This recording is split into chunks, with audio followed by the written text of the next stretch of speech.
Durante anos, eu fui a filha que ninguém levava a sério. A que sempre ouvia piadas, comparações e risadinhas disfarçadas de brincadeira. No jantar de ação de graças, diante de toda a família, meu pai resolveu me humilhar mais uma vez, exaltou o apartamento de luxo da minha irmã e perguntou quando eu finalmente sairia do aluguel. Todos riram. Antes que eu respondesse, minha própria irmã completou o deboche. O que ninguém ali imaginava era que aquela provocação seria o começo do fim. Eles acreditavam que eu continuaria em silêncio, como sempre. Mas naquele dia, algo mudou. Eu não levantei a voz. Não fiz escândalo. Apenas deixei que cada escolha deles cobrasse seu preço.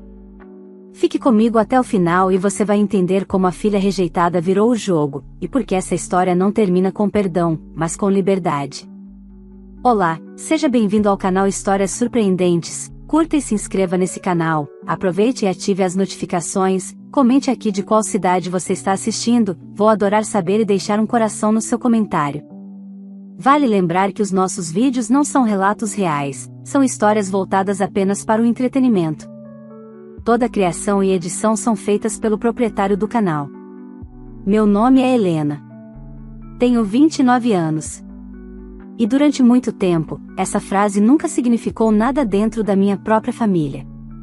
Na minha casa, nomes não eram apenas nomes, eram rótulos.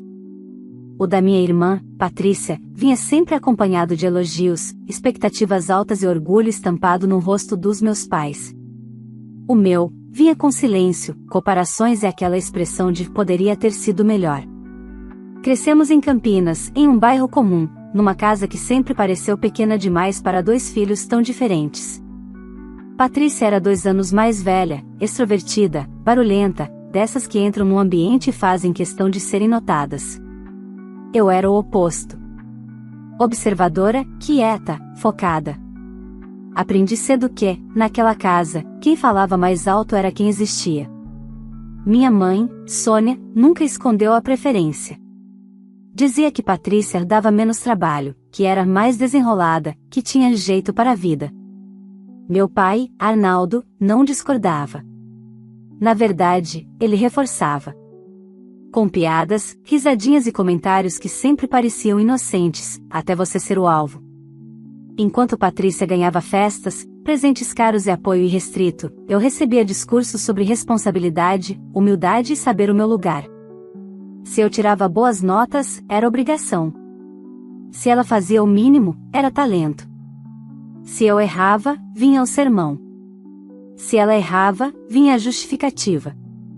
Não foi uma grande explosão que me fez perceber isso. Foi o acúmulo.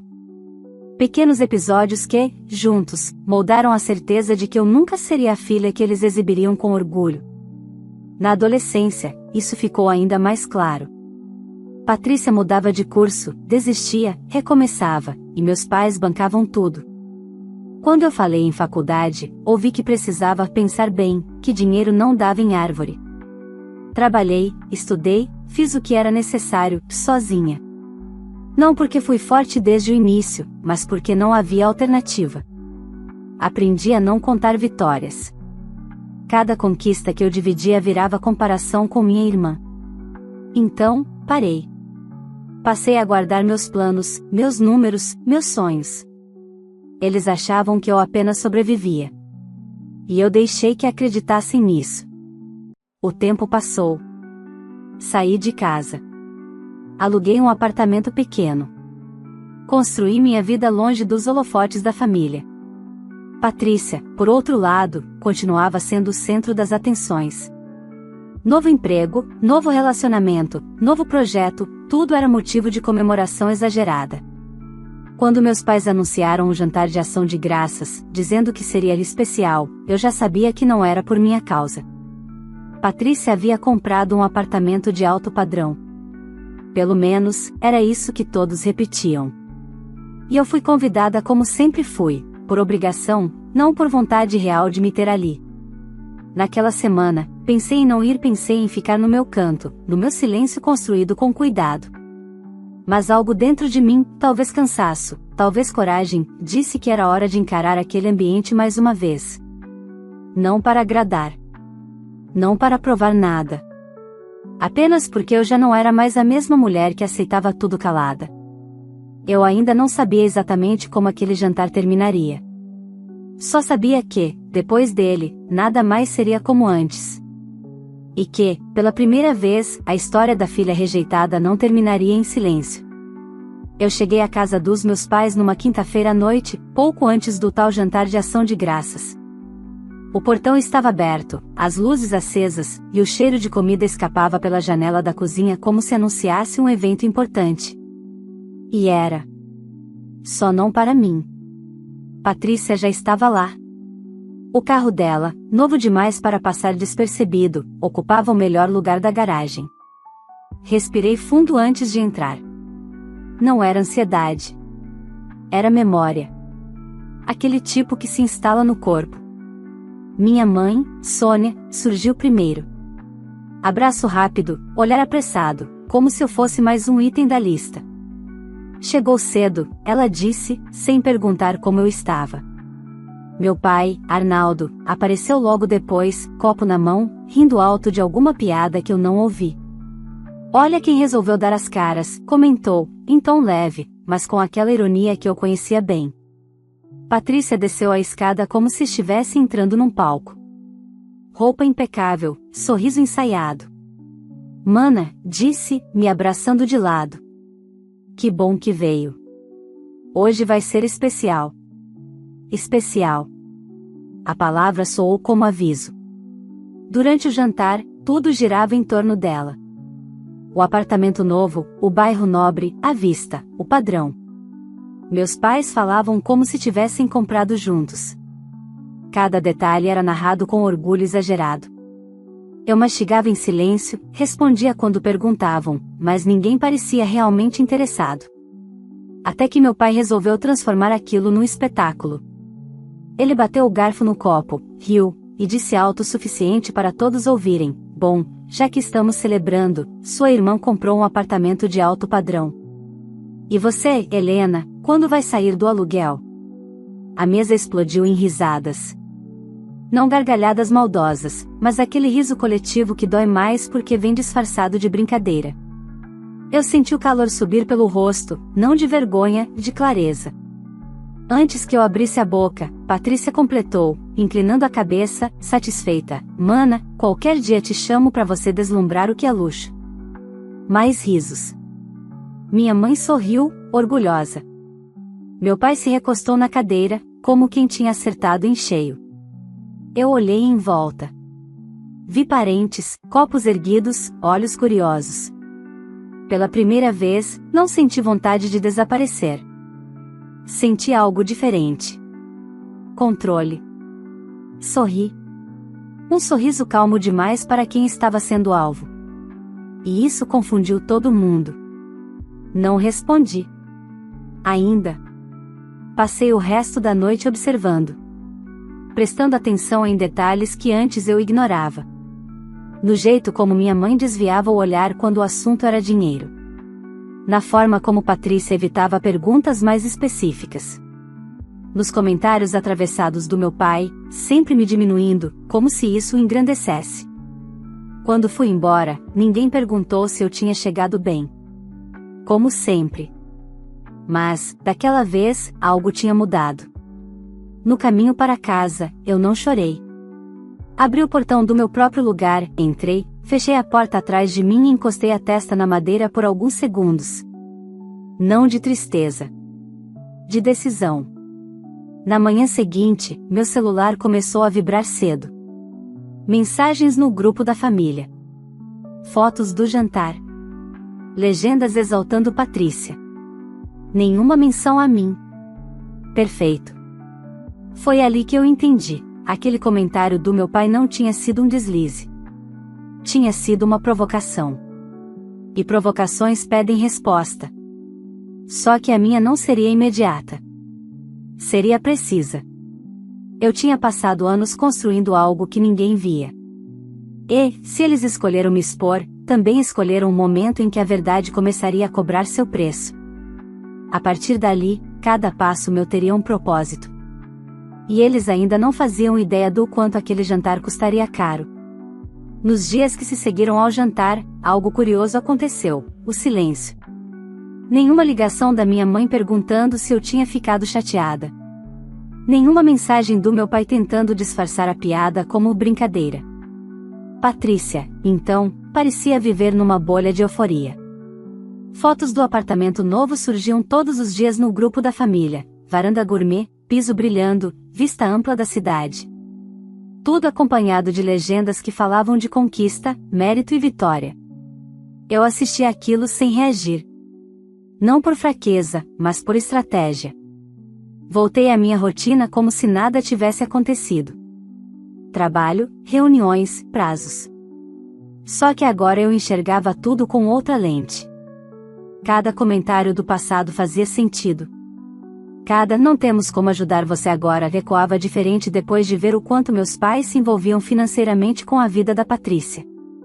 Foi numa terça-feira à noite que a primeira peça fora do lugar apareceu. Minha mãe ligou. Não para perguntar de mim, claro. "Helena, você entende de planilha, né?", disse, direto. "Você pode dar uma olhada no negócio para sua irmã?" Perguntei do que se tratava. Ela hesitou. Pouco, mas hesitou. "É só para conferir umas contas do apartamento. Nada demais." Nada demais. Essa frase sempre vinha antes de algo grande. Aceitei olhar. Não porque quisesse ajudar, mas porque precisava entender. No dia seguinte, Patrícia me enviou os arquivos. Abri com calma. Financiamento, parcelas, taxas, cartões. Bastaram poucos minutos para o nó se formar no meu estômago. A matemática não fechava. As prestações eram altas demais para a renda que ela dizia ter. Os cartões estavam perigosamente próximos do limite. Havia transferências frequentes da conta da minha mãe. Ali estava a verdade que ninguém dizia em voz alta. Liguei para minha mãe. Disse apenas: "Isso não está saudável." Ela suspirou. Um suspiro cansado. "É só uma fase, Helena. Sua irmã merece.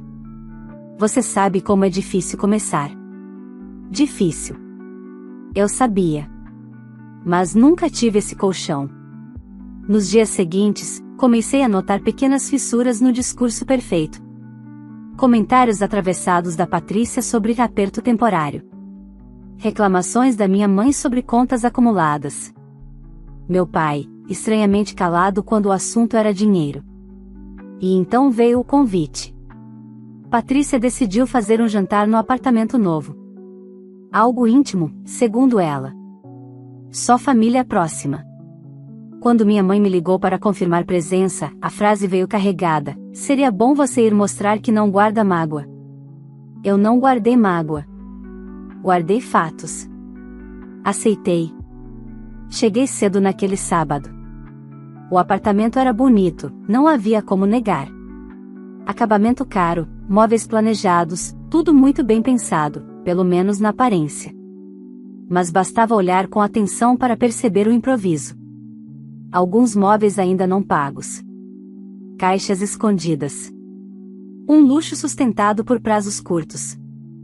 Durante o jantar, Patrícia estava diferente. Menos segura. Bebia rápido demais.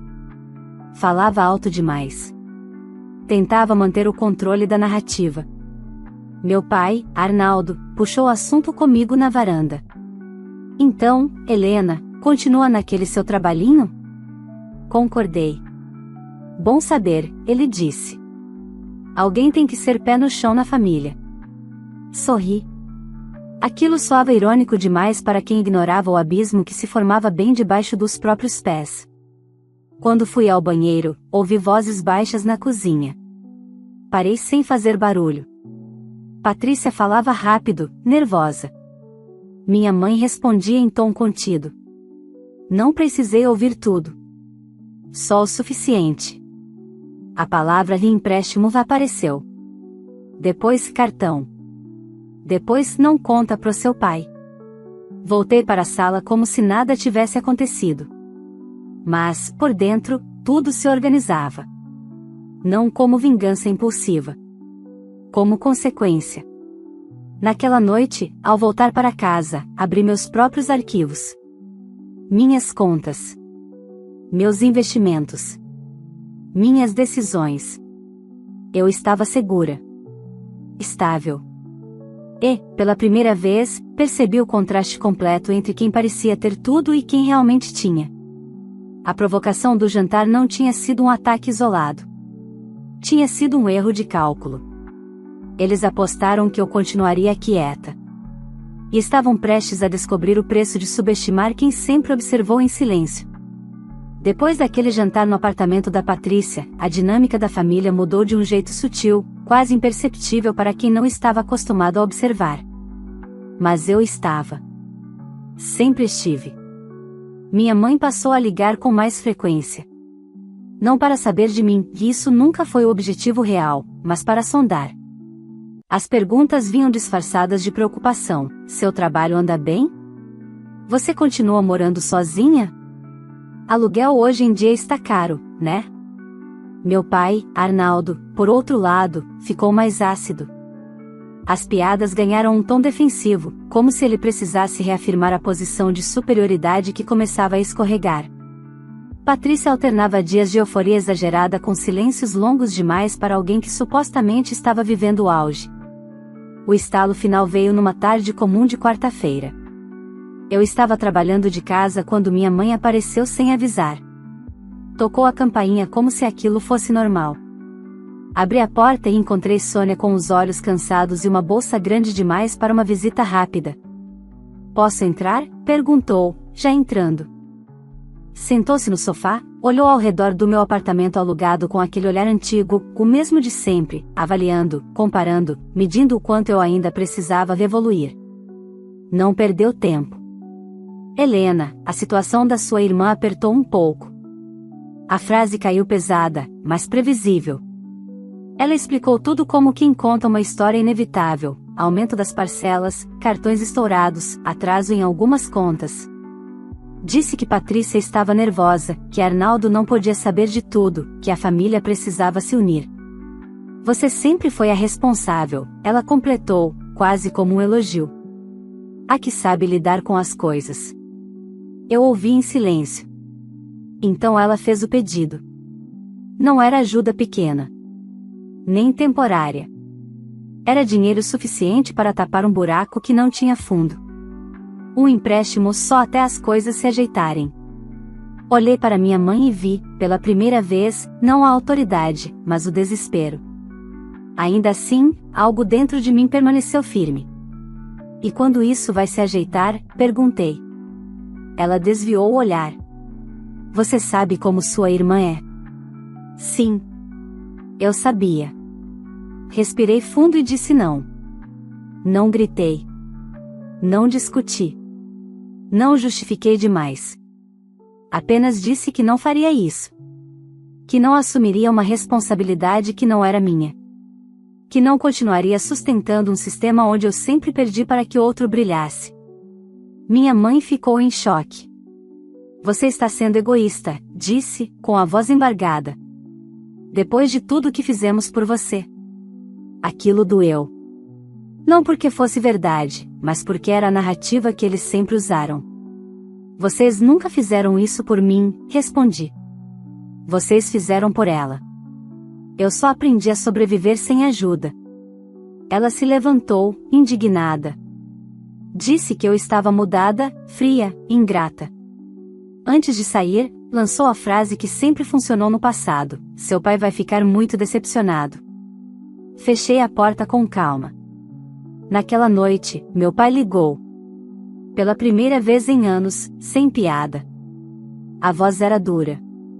Disse que eu estava desestabilizando a família. Que Patrícia sempre foi mais sensível.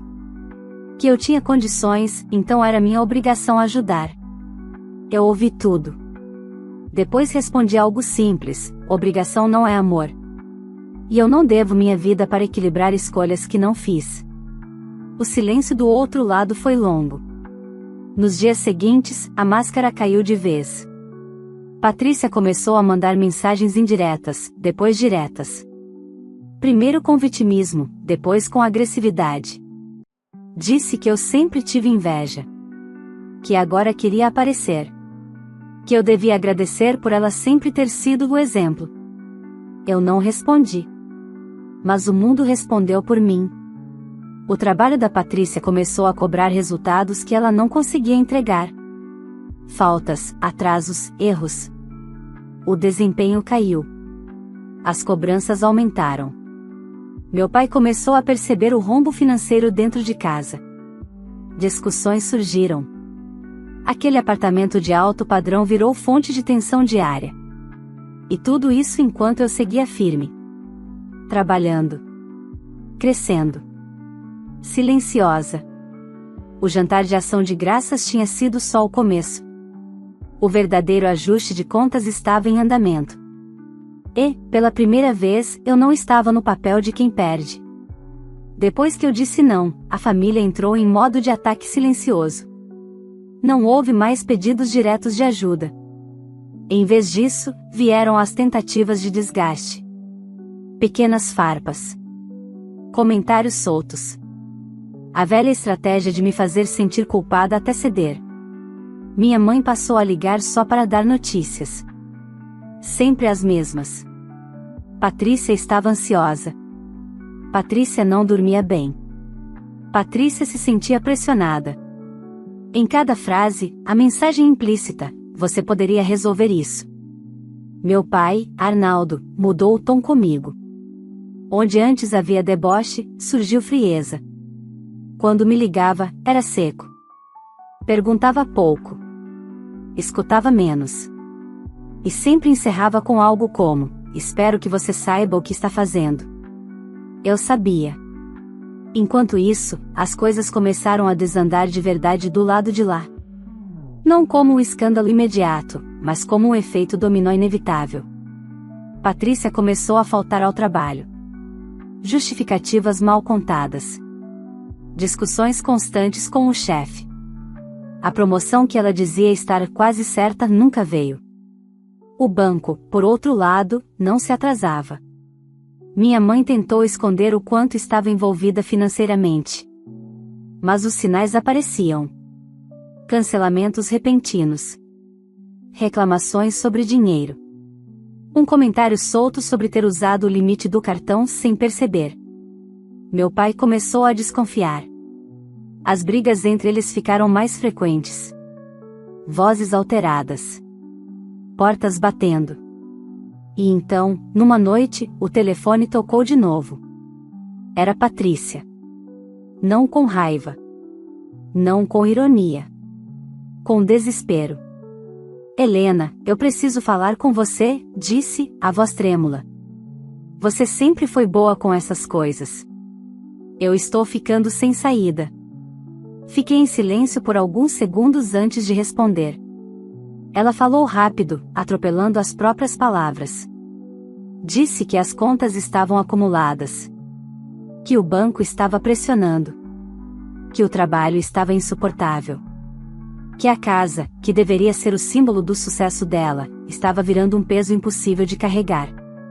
E então veio a frase que mudou tudo: se você não ajudar, eu posso perder o apartamento. Aquilo deveria ter me abalado. Anos atrás, teria. Mas, naquele momento, senti apenas clareza. Patrícia, eu disse, com calma, eu não vou consertar isso. Ela ficou em silêncio. Depois explodiu. Disse que eu era fria. Que sempre fui invejosa. Que agora queria se vingar porque ela sempre foi a favorita. Que eu estava aproveitando o momento para pisar nela. Eu ouvi. Até o fim. Você não está caindo, respondi. Você só está lidando com escolhas que sempre foram maquiadas pelos nossos pais. Pela primeira vez, não tem ninguém amortecendo a queda. Ela desligou sem se despedir. No fim de semana seguinte, houve um almoço na casa dos meus pais. Eu não fui convidada oficialmente, mas soube por minha prima, a única que sempre enxergou tudo, que o clima tinha sido tenso. Meu pai descobriu parte das dívidas. Não todas. Mas o suficiente para entender que o castelo era de cartas. A decepção dele não foi com Patrícia. Foi com a situação. Com a imagem que ele mesmo ajudou a construir. E, como sempre, alguém precisava ser responsabilizado. Meu nome começou a circular nas conversas como o da filha ingrata. A que podia ajudar, mas não quis. A que se afastou quando a família precisou. Era a narrativa perfeita para aliviar a culpa coletiva. Eu aceitei o rótulo. Enquanto eles se afundavam em justificativas, eu seguia vivendo. Trabalhando. Dormindo em paz. Construindo algo que não dependia da aprovação deles. Até que recebi uma mensagem inesperada da minha mãe, numa noite silenciosa demais para ser ignorada: precisamos conversar. Seu pai quer resolver isso. Resolver. A palavra soou pesada. Eu sabia que aquele pedido não vinha por reconciliação. Vinha por necessidade. E, dessa vez, eu não entraria em nenhuma sala como a filha menor. Eu iria como alguém que finalmente escolheu a própria posição. E essa conversa mudaria tudo. Aceitei encontrar meus pais 2 dias depois da mensagem. Não por esperança de reconciliação, mas por fechamento. Marquei em um café neutro, longe da casa onde aprendi a me calar. Cheguei antes. Sentei perto da janela. Pedi um café simples. Queria estar inteira quando eles chegassem. Meu pai, Arnaldo, entrou primeiro. Postura rígida, semblante fechado. Minha mãe veio logo atrás, com aquele ar cansado que sempre aparecia quando algo saía do controle. Sentaram-se sem rodeios. Nenhum abraço. Nenhuma gentileza inicial. Vamos direto ao ponto, meu pai disse.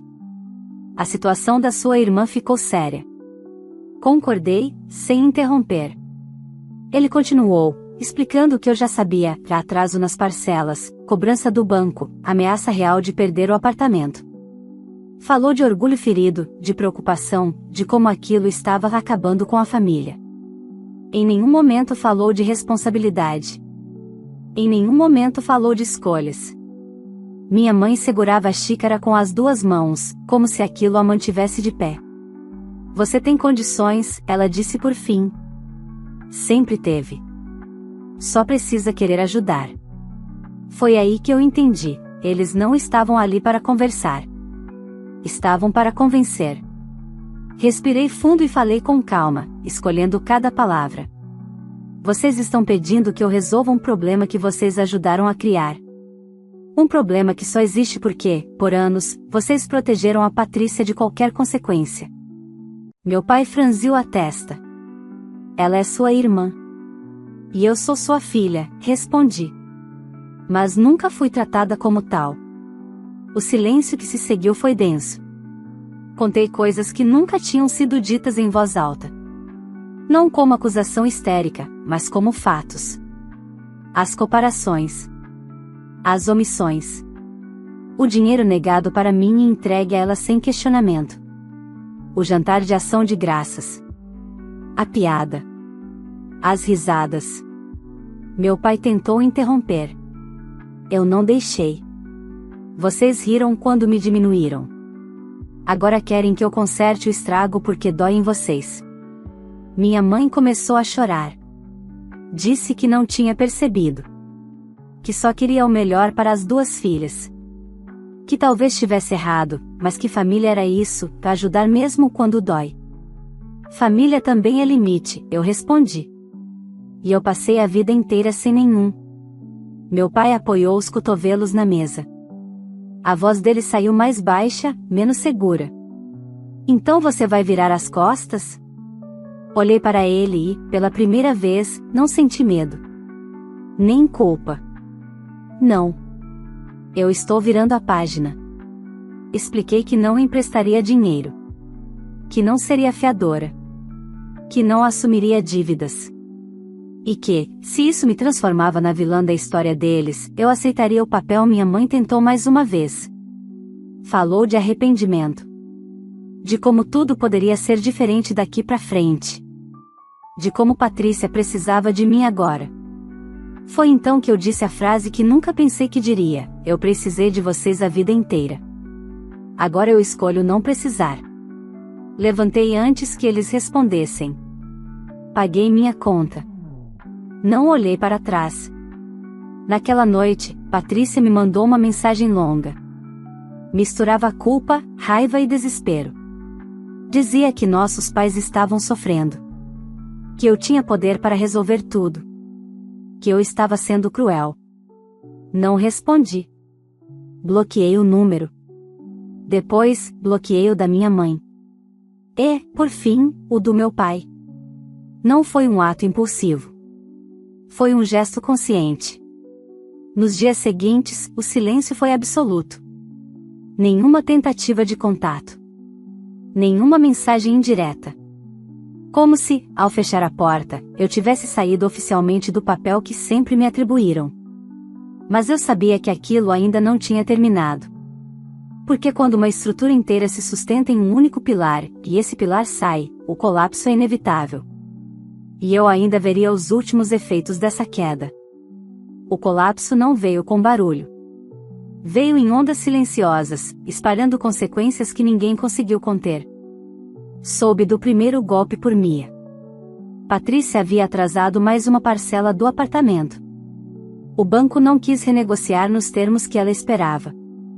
As taxas aumentaram, o prazo encurtou, e aquela sensação de controle que ela sempre exibiu evaporou. Pela primeira vez, não havia cartão da minha mãe para cobrir. Não havia minha presença para amortecer a queda.